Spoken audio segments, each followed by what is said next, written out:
Bonjour, je suis Hervé Schilling, le créateur du site unemployed.com. Vous le trouverez à l'adresse http://www.unemployed.com, comme c'est écrit ici, comme vous voyez dans le logo. Unemployed dispose d'une fonction qui va vous aider dans votre recherche. C'est le gestionnaire de job board.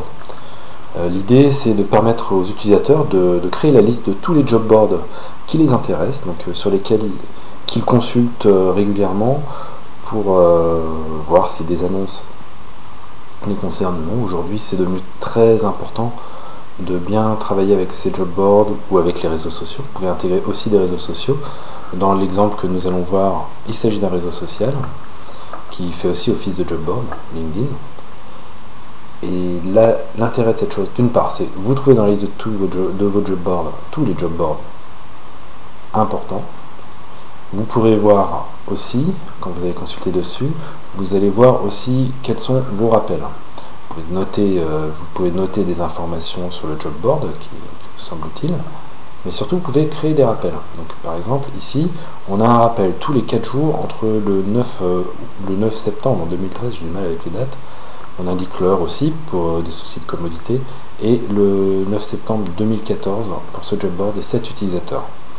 Donc ce que vous voyez, c'est que on peut vous afficher grâce à cette information la liste des rappels de l'utilisateur.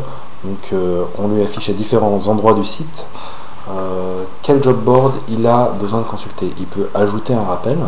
Voilà, on va en faire un rappel. Le libellé, c'est juste pour vous aider, c'est un texte mémoire. Pensez à regarder la section IT par exemple. Voilà, je le débute aujourd'hui à l'heure qu'il est. Je peux décider de le faire qu'une seule fois. Tiens, on peut dire voilà, je vais faire ça je mets un rappel pour cet après-midi à 15h46 et je valide. Donc ce rappel sera effectué qu'une seule fois. Pensez à regarder la section IT, et je vais en mettre un autre sur ce job board qui va être mettre à jour ma liste. On ne sait pas de quelle liste il s'agit, mais c'est pas très important. Et celle-là, par contre, je vais la répéter tous les 4 jours, par exemple. On peut choisir la fréquence entre les jours, les heures, les mois, les années.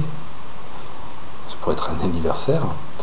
Et on va déterminer jusqu'à quelle date. Voilà, je remonte d'un mois jusqu'au 10 février 2014.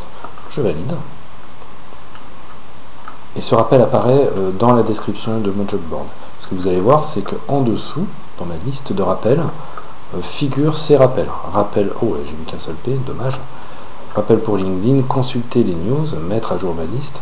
Voilà, vous constatez que j'ai un rappel qui comporte une faute d'orthographe. Eh bien, je vais aller le modifier par ce menu et je vais rajouter mon petit P parce que j'aime pas les fautes d'orthographe. Voilà.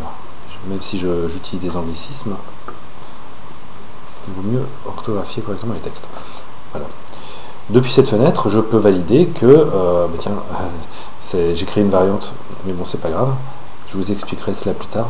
En fait, par souci de conservation historique des rappels, il est important pour nous que quand vous faites certaines modifications sur un rappel, modifications de fond comme le texte, ils ne disparaissent pas de la liste. Donc pour le conserver dans la liste, on a besoin de créer une variante de ce rappel qui va intégrer vos nouveaux changements. Bon, moi pour le coup, j'aime pas du tout cette faute d'orthographe, donc je vais l'enlever carrément de ma liste et garder des choses un peu plus propres à l'écran. Mais tout ce que j'ai coché, je l'ai perdu. Voilà. Non, pas tout à fait en fait, j'ai une bêtise. Mais voilà, je conserve mon historique, mais à l'avenir, je ne verrai plus ce rappel avec un seul P. Donc je peux considérer qu'aujourd'hui, par exemple, j'ai consulté les news de LinkedIn. Donc je clique sur Fait. Voilà. Et vous avez vu, on va revenir dessus, la case est cochée, et je sais quand j'ai réalisé ce rappel. Dans le passé, il s'est produit la même chose. Vous voyez, je conserve l'historique des rappels sur ma gestion de job board, et que ce rappel, j'ai beau avoir supprimé ce rappel de ma liste de rappels à effectuer, je garde quand même mon historique sur ce que j'ai fait dans le passé. Je ne perds pas l'information. Ces rappels seront visibles dans votre tableau de bord Vous voyez, on a les candidatures pour les 5 prochains, les rappels sur candidature pour les 5 prochains jours. C'est un rappel que j'ai programmé sur les candidatures, et le rappel job board est ici,